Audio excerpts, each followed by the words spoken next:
It's another edition of Time About the Movies. We are at May 18th, 1990, and we've got two movies we can look at today.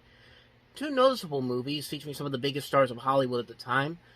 So let's go ahead and start with the first one. Mel Gibson and Goldie Hawn in the action comedy Bird on a Wire.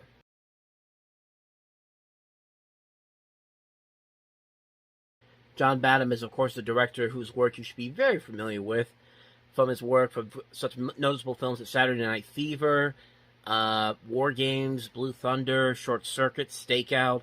He would later do stuff like The Hard Way, Port of No Return, Nick of Time. The first movie he did was Bing Along Traveling All-Stars and Motor Kings. But this was a pretty big movie at the time. Of course, you have Mel Gibson, who was one of the biggest action stars in the world at the time. Goldie Hawn, I mean, she was still a draw at the box office back then, and she was still a noticeable entertainer at the time, so it kind of made sense to combine both of these actors together into this movie, and we get kind of a similar, kind of a Smokey and the Bandit-esque type of action comedy. It's a comedy that I think does work well enough because the chemistry between both Gibson and Goldie Hawn works so well. But, yeah, it's a very formulaic script. It's a script that you can kind of tell what's going to happen, the twists and turns as it happens, the elements of comedy, the elements of action that they have here. They're done very well here. There's nothing too special about this movie, and I think it did just enough to warrant enough of an enjoyable factor to it to make it a pretty good action comedy. I like Mel Gibson and Goldie Hawn working off each other. I think the action sequences are pretty good. I think it's a pretty good movie. It's an action film that doesn't ask a whole lot, but it gives you a lot of entertainment value. One notable thing about this movie is that this was actually the last movie to use the original Universal logo that had been used for the studio for over 20 years, because the next week Back to the Future Part 3 comes out, and that introduces the newest logo that would be there for 8 years, the 75th anniversary logo. But so that's an interesting note there, and we'll delve into Back to the Future 3 next week, because that comes out next week, so. But, yeah. Bird on a Wire, good movie, doesn't really ask a whole lot, but it gives you just enough to be very entertaining, a very good movie, very fun action comedy.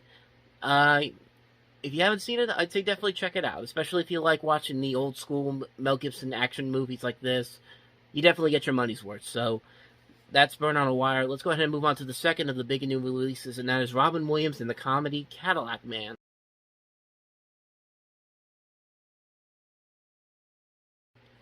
Another movie that I think works well because of the people they've got involved here rather than the actual script. I mean, there is a pretty good idea here. There are some very funny moments in this movie, but it is a very formulaic script. It is a script that you can kind of tell where everything's going to happen.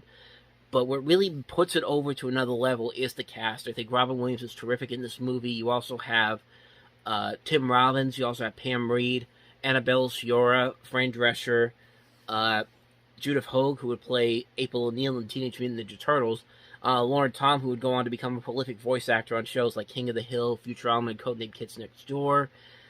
Just a great cast of this movie that works really well.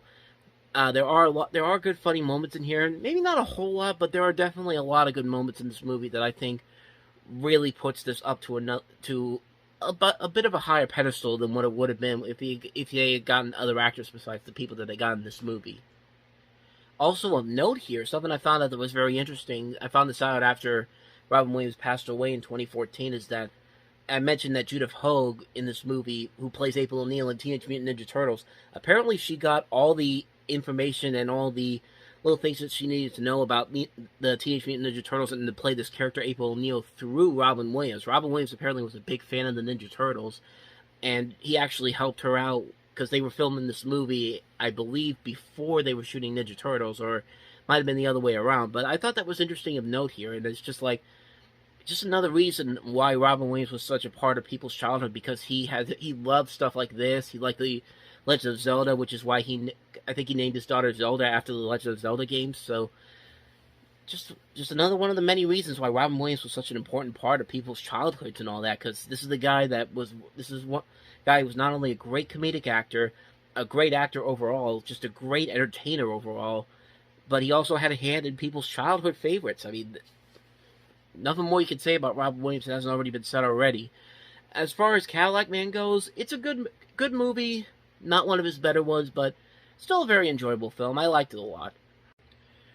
And with that said, that's going to wrap up another edition of Time About the Movies. Next time we do this, we finally jump into the summer of 1990, or as I'd like to call it, the copycat summer, because 89, of course, was a game changer for the summer movie season, and for the next couple of summers, you would see Hollywood studios trying to copy the success of the 89 season by placing certain movies on specific dates to kind of repeat the success of the previous year. And we'll delve into those as we get to the weeks of the summer, but it'll start with the next episode as we talk about Back to the Future Part 3, which was, of course, the last chapter in the Back to the Future trilogy, and the first major movie release of the summer movie season. So we'll do a 4-episode review of it next time around, so I hope you're here to check that out. But other than that, though, thank you guys for watching, and if you want to see more videos like this, check out the playlist on the next page, check out the previous episode, and I'll see you guys tomorrow for another new episode. So thank you guys for watching, see you guys tomorrow, and until then, take care.